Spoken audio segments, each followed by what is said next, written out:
সোয়া 9টার সময় ঘরে গেছি, সব কিছু তালাবাড়ি দিয়া, তারপরে শুয়ে দিচ্ছি। সকালবেলা দেখি যে স্নান করে বলতে গেছি, তারপরে দেখি যে তালা ভাঙা। তারপরে মার জিনিসপত্র নিয়ে গেছি। কি কি নিছে? কি কি নিছে? গলায় আসলো, কানে আসলো, নুট আসলো, নাকে, তারপরে 5টা টিপ আসলো, কপালে চক্ষু আসলো, এগুলো সব নিয়ে গেছে। সব কিছু নিয়ে চলে গেছে? সোনার জিনিস ছিল? হ্যাঁ। মন্দিরের তালা ভেঙে গয়না নিয়ে চম্পট দিল দুষ্কৃতী। ঘটনাকে ঘিরে শোরগোল পড়েছে ইসলামপুর থানার শ্রীকৃষ্ণপুরে।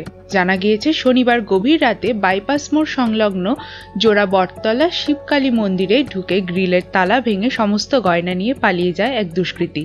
রবিবার সকালে মন্দিরে এসে বিষয়টি নজরে আসে পুরোহিতের। চুরির খবর জানাজানি হতেই এলাকায় হইচই পড়ে যায়। ঘটনাস্থলে পৌঁছয় ইসলামপুর থানার পুলিশ। মন্দিরে লাগানো সিসিটিভি ক্যামেরা খতিয়ে দেখে তারা। পুলিশ জানিয়েছে, চুরির ঘটনাটি সিসিটিভি ক্যামেরায় ধরা পড়েছে, তবে দুষ্কৃতীকে শনাক্ত করা যায়নি। ঘটনার তদন্ত শুরু হয়েছে।